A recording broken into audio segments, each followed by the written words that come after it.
And then really cool thing that we got going on right now is actually our second turkey hunt competition. So we're hosting a turkey hunt competition here at Fall Obsession. You can hunt from anywhere in the United States as long as you're legally licensed and allowed to hunt where your stomping grounds are.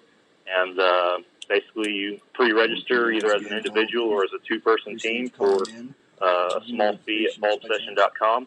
And once you kill your bird, you submit it. Oh, you got her, dude. She's down. Let's go. Dude, I just shot a deer of a lifetime. Freaking smoked him. One with nature, and if you're a believer, one with God. Definitely gets your heart pumping. Boy, you are in trouble. Fall Obsession Podcast. Hey everybody, welcome back to another Fall Obsession Podcast episode. I'm Sam, your host this week. Our podcast is driven by Ridge Rock Hunt Company, and I'll talk more about them at the conclusion of the episode. This week's a little different. We've done this a couple other times, partnering up with Outdoors Dan from 1350 ESPN, the Outdoor Call radio show. Dan had me back on his show as a guest this past weekend, and we just worked with our publication schedule to be able to publish this episode this week. So with that, I'm going to turn over to the radio show for this week and my conversation with Outdoors Dan. You're listening to the Outdoor Call Radio with Outdoors Dan on 1350 ESPN.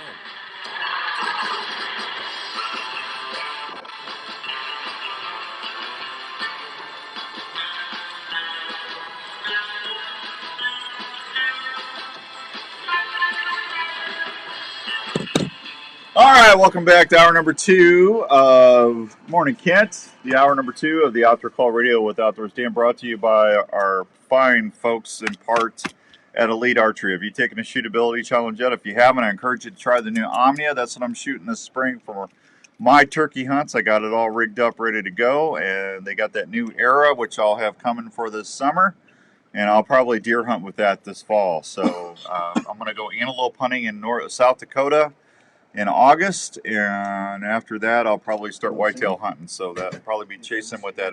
I don't know, I like that Omnia is a nice shooting bow. I don't know what I'm going to do yet, so I probably shouldn't just jump in and say that. But if you want to try either one of those bows, go down to like Archery Field and Sports or your nearest Elite dealer and tell them you would like to take the shootability challenge right here in Iowa, and I promise you'll see what all the fuss is about. We're going to be talking to Sam Thrash here in a minute, so Andrew's getting him lined up. That was a nice conversation we had with Jacob last hour. We appreciate him taking the time while he's out doing the things in Wisconsin. Morning, Kent. Good to see you. Kent's at the Rib Shack down in Missouri. Let's go say hi to Sam. Morning, Sam. Morning, how are you? I'm good, buddy. I'm good. How are you? Doing good. Have you all heard...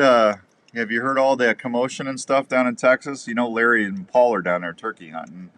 I figured. Well, I mean, I heard they were down here, but I ain't seen nothing hit the ground yet. So. No, they had something hit the ground. You mean they're not news report? There's not news reports or people with on big signs over the overpasses saying "Welcome, Larry Mack. We love you." You mean I figured all that fanfare would be going on all the way through Texas. Now, Texas is a big place, Dan. I don't think Larry's as big as he thinks he is. It's all there, black and white, clear as crystal. I don't know. Larry's pretty popular. I know. Larry's a good guy. Oh, I was sitting there watching something on TV the other night. My phone rings, and it says no caller ID. And it's Craig Morgan, the singer. He goes, "Hey, how are you?" I go, "Craig?" He goes, "Yeah." And I go, "What are you up to?" He goes, "Oh, I just want to see what you click." He ran out of signal. And I don't know if he's hunting with Larry or whatever, but I haven't talked to Craig in like 10 years, so something's up. Because Craig and Larry are big buddies, you know, because when Craig's playing the Grand Ole Opry and everything, he always tells everybody he's buddies with Larry Mack. Well, I would too, so. Well, I mean, who wouldn't? How are things down in Texas? You guys getting ready to bust loose on some birds? Man, we're trying. I know some of our properties down here, just with the drought and everything recently, our turkey populations have hit a little bit of a lull. But I know a few of us are going to try to make the most of what we have to work with. And my production director, Nick, he's one of them that's pretty adamant on getting out there and chasing some Rios. So we'll see what it has in store for us, So you guys are even seeing a decline in birds in Texas. Yeah, so our property, our Texas dirt place, it's never had a whole bunch of turkeys on it or anything like that, but really, especially after last year with the drought, it really started to kind of wind down, at least in our neck of the woods. So we're trying to do what we can to support the little population that is still there and not completely destroy them or anything like that, but at the same time, hopefully be able to enjoy some sort of season. So Yeah. Good morning, Mountain Man out there in Pennsylvania. Good to see you, old Rob. So, I mean, are you guys? I know you can take 3 birds, right, per person? 4, I believe. 4. Wow. Are you guys just kind of cutting back on self-regulating? Just say taking 1?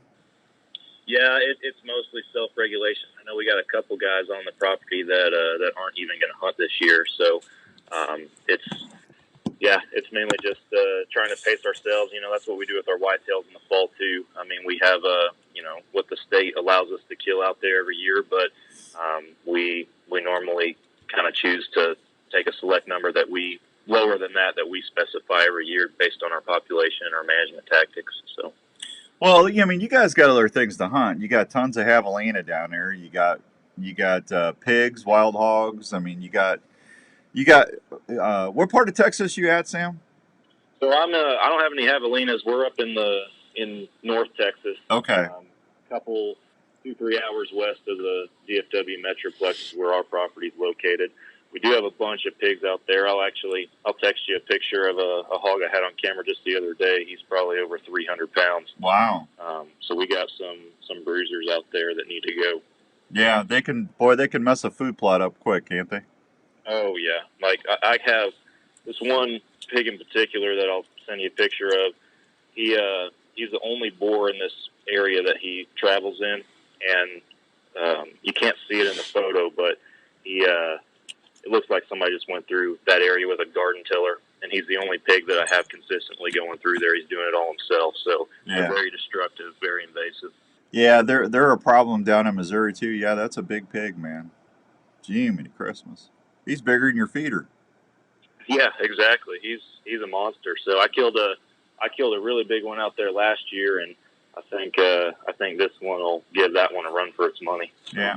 You better get you some big old banana leaves for him. Put him in the ground and smoke him. I know. If he's edible, we'll see. He might be a little much. So that's the thing down here that some people who don't have pigs don't always realize is that there are some that are good for eating. There's others that are not. And when it comes down to it, the state of Texas, if you're hunting on private land, you don't even have to legally have a hunting license to hunt pigs in Texas now. That's how invasive they are. They're considered a nuisance, same as coyotes or other predators are. And some of them just straight up aren't good for eating. They're too big, too tough, too stinky, too greasy, and you just gotta do what you can to control the population to save your property. So. Yeah, well, they can overrun property real quick. I mean, they breed. I mean, it doesn't take long for them to get out of hand. That's for sure. Are you? Oh yeah. Go ahead.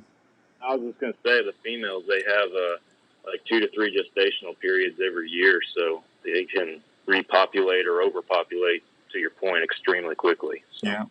Where are the javelinas more south from you?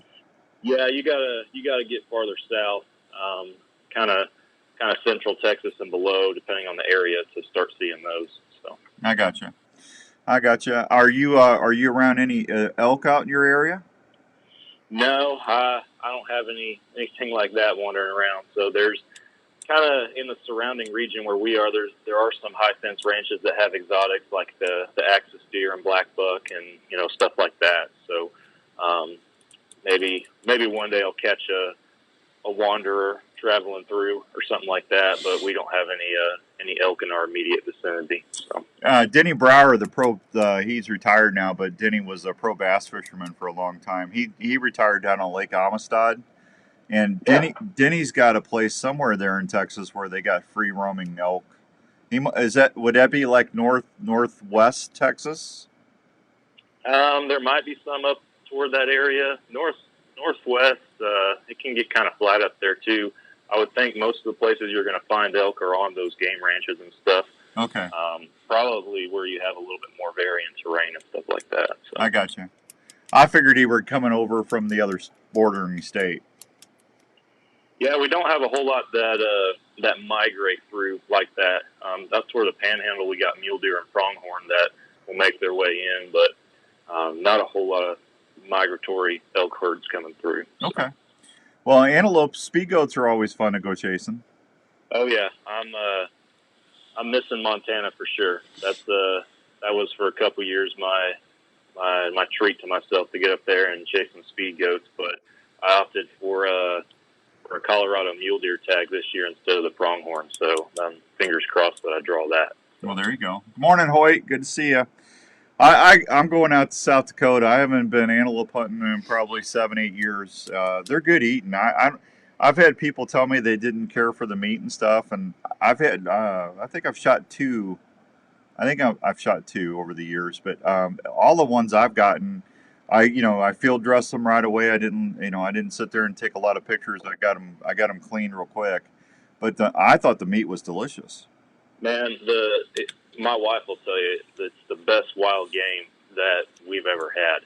I killed mine in 2018, hunting up in Montana with our marketing director Drew, and we killed him, celebrated, got all the pictures, all that good stuff. We gutted, skinned, and processed him. Actually, Drew had a little shop up there with a deep freeze in it, so we actually processed him ourselves that night. Got it in the deep freeze, so it was frozen for my commute back down to Texas.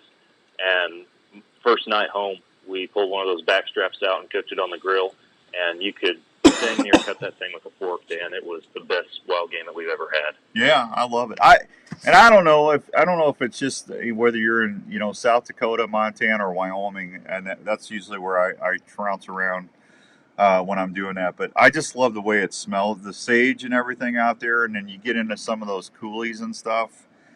It's so pretty, and it's just a neat place to go hunt. It's definitely not hunting in the Midwest, that's for sure. It's different, but it's pretty cool out there.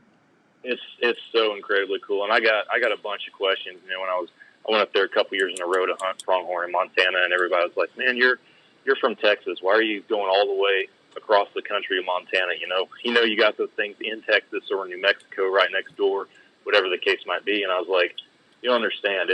It's not just the animal I'm pursuing. It's where I'm going. It's Montana. Right. It's the fact that I'm on tens of thousands of acres of essentially public land out here, and there's not a soul, not a house, not a vehicle in sight. It's just you, the outdoors, and God, pretty much, and that's it." So. Yeah, it's nice. You ever been out by Devil's Tower out there by Hewlett, South Dakota? I have not. Yeah, or Wyoming. If you get a chance, go out there. It's really pretty in that area. That's what I've heard. Yeah, that's fun. 7:14 and some change here on 1350 ESPN. So how long has the follow-up session been on now, Sam? And we're several years in the making right now, and we got a lot of cool stuff right now coming down the pipe with some of our shows and our podcasts and stuff. Love to share some of it with you if we have the time, but it's several years in the making. And a hunting and outdoor media production company. We're blue collar guys with blue collar problems, I guess you could say. But we enjoy producing content relevant to different regions across the country, and the animals and the adventures that we're going on. So it's really cool. We put together an awesome team over here, and it's an awesome journey. Yeah. You can hear a follow-up session every Monday on the Outdoor Call Radio app. They've been on there for a while, and we enjoy having you. Sandhill cranes, roast beef from the sky. You tend to like that a little bit.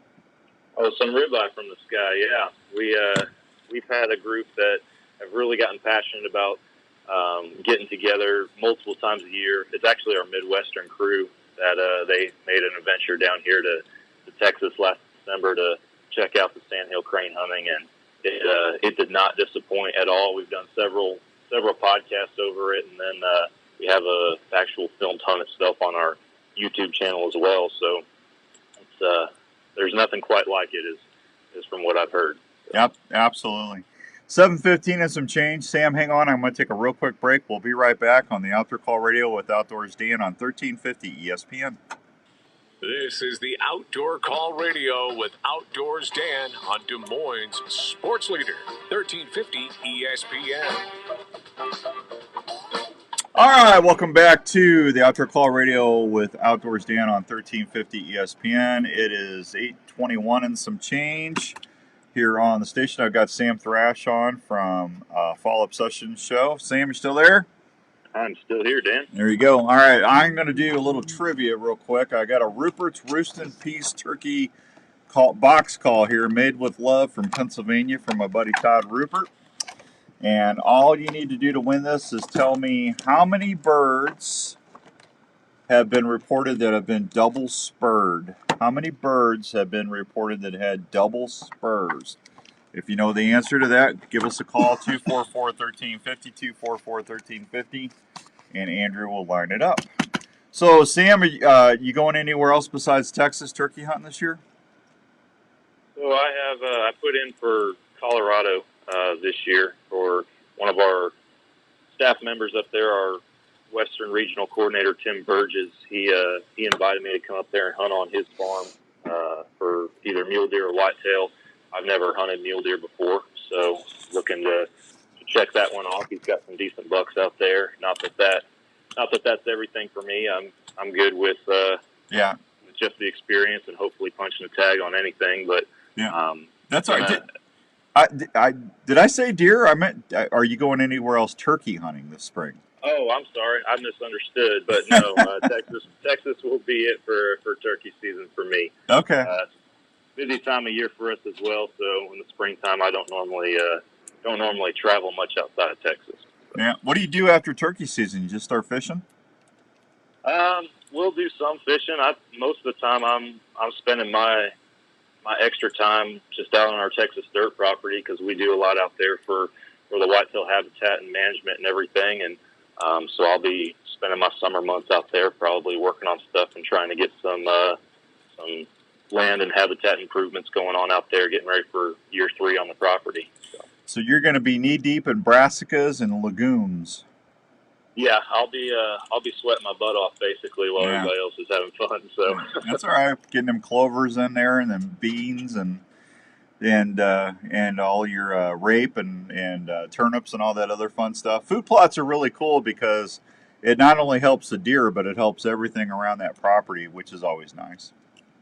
Yeah, we're definitely looking into hopefully having a better year weather-wise, or at least be in a better position to control kind of our food plots and stuff. Because last year with the drought and the high heat we had, it was not a good year for food plots out here. So we're hoping to be able to learn from that and improve this year. And on top of that, as we already talked about a little bit with the hogs we have down here, that keeps us busy with something to hunt in the summertime too. So absolutely.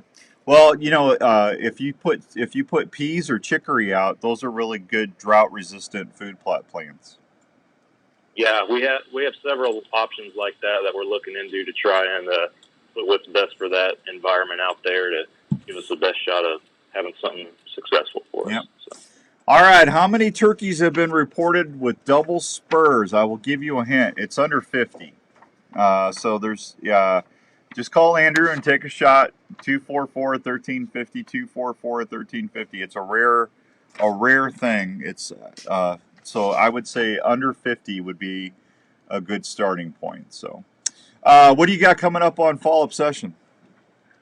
And we have a lot of cool stuff coming down the pipe. We still have our weekly podcast and everything, and you already mentioned that we're on your show every Monday as well. But our listeners can find that podcast every Monday as well on all major podcast platforms and Carbon TV. You don't need to come on, Andrew. Our Texas Dirt Series, that's the show that we actually film on this Texas property I've referenced several times. We'll be continuing that into Season 3 this year. covering our journey on this Texas property and habitat improvement and management down here. And then we have a new series coming to our platforms in Carbon TV starting this spring. Actually, out there in the Midwest, one of our guys out there is doing his own habitat improvement series out there that'll be on our YouTube channel and Carbon TV as well. So I'm super excited to have that thing launching here in a few weeks. And then really cool thing that we got going on right now is actually our second turkey hunt competition. So we're hosting a turkey hunt competition here at Fall Obsession. You can hunt from anywhere in the United States as long as you're legally licensed and allowed to hunt where your stomping grounds are. And basically you pre-register either as an individual or as a two-person team for a small fee at fallobsession.com. And once you kill your bird, you submit it to us through our harvesting log, and then from there, basically there's a cash prize for second and third place in both divisions. And the cash pots are fluctuating; they're growing because they're based off of how many people we have registered. So the more people we get to sign up, the bigger these cash pots are going to be, and winners could be looking at a pretty impressive little payout if we get enough people to sign up. So. Are you doing different divisions, Sam, for like kids and stuff like that? So we put a lot of thought into this. We only have two divisions, one for individuals and then the other one for teams. Okay. But we have we've created a scoring system for these birds that get sent in so that, you're assigned a point value based on the bird's weight, the spur length, the beard length, etc. But then there's some additional factors that can allow you to get some bonus points. One of them is if you're a hunter 16 years old or younger, there's some bonus point opportunities for you there. Or if it doesn't matter how old or young you are, if it's your first turkey you've ever killed, for example, that's another opportunity to get some bonus points in the competition. So we're trying to make it as competitive as possible and as fun as possible for our participants. So that's all cool. That information is at fallobsession.com, and you can register straight from there. All right. That sounds awesome. What's coming up on the podcast the next couple of weeks? We're kind of wrapping up. We're transitioning from one season to another. After deer hunting, we hit the waterfowl topics pretty hard on our podcast with some goose hunting and some sandhill crane hunting. We'll be transitioning into some turkey hunting content here, as well as some habitat improvement content. And then normally in the spring and summer months, my production team and myself normally get on there and talk a little bit about kind of film production and, even easy ways that blue-collar guys, even with just a smartphone, can get out there and document their hunts. So. Yeah. How do you like making rattlesnake chili? I'm not a snake guy, Dan. If I see a snake, it's dead, and it's not going any pot near me. So. Oh, come on, man. You're from Texas. You're supposed to say that's all we eat down here is rattlesnake chili. No. I got a long list of animals I'll try before that. That's just me personally. Yeah. Well, that's all right. Well, see, and you guys don't put beans in your chili down there either. Okay, now hold on. This is a big debate down here. My mom's from the Midwest. Yeah. And I do like beans in my chili. Oh, really? And yeah, I'm a firefighter full time. So if I put beans in the chili at the fire station, I get a lot of weird looks for sure. Yeah, I've been told by several buddies of mine from Texas, if you put beans in chili, it's not chili. No, they're like, it's soup at that point. I'm like, no, it's good. It's chili. It's still chili. No, they don't want to hear it. So. Yeah, I'm with you, man. I like having some kidney and with some white beans in my chili. Yeah, exactly. Yeah, I'm with you. Sam, how can they find you on Fall Obsession, buddy? Well, the easiest place to go is the website, fallobsession.com. That's the hub. That's where anybody can go and find all of our content on there, or the avenues to get to everything. Our online media series are all on there. Our podcast is on there. You can pick you up some apparel on there. We got some pretty cool hat and shirt designs. And then wild game recipes, educational articles, and videos. We got stuff covering hundreds of topics in the hunting outdoor industry.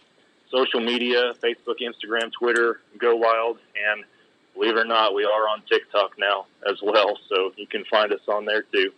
And And the Outdoor Call Radio app's what you're posting. And the Outdoor Call Radio. Yeah.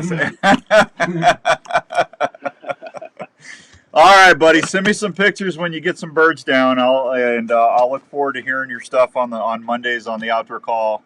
So thanks for being part of the network, and we'll talk to you soon. Okay. Sounds good, Dan. Thanks for having us on your show again. All right, man. Have a great weekend, Sam.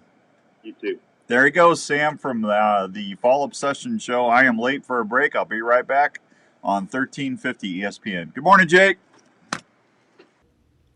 All right, everybody. Thank you for listening to another Fall Obsession podcast episode. As you just heard at the conclusion of the radio show, where you guys can find us at fallobsession.com and all the cool stuff that we have there, and our social media pages. Also, be sure that you subscribe to our YouTube channel. We got new videos coming out multiple times a week in multiple different series. Some really cool stuff coming down the pipe. Really excited about it. Also, don't forget to sign up for that turkey hunt competition if you have not already. Registration is still open and it'll be open for a while, but you have to register before you kill a turkey. So be sure you head on over to fallobsession.com and sign up for that hunt competition. Pick you up a hat or a shirt. We'd love to see y'all repping that Fall Obsession swag in your turkey kills. And last but not least, Ridge Rock Hunt Company is the podcast partner. Derek and Lacey over there in Mississippi, they do an excellent job setting folks up with vetted outfitters across the country. Just give Derek a call. Let him know kind of what you're looking for, your price range, where you're wanting to go. He'll work with you on timeline, budget, licensing, all that good stuff, and get you set up with a trusted and vetted outfitter. So Ridge Rock Hunt Company, go check them out. And with that, thank y'all for listening to another week. We're back again next Monday for another episode as always, and we'll catch you then.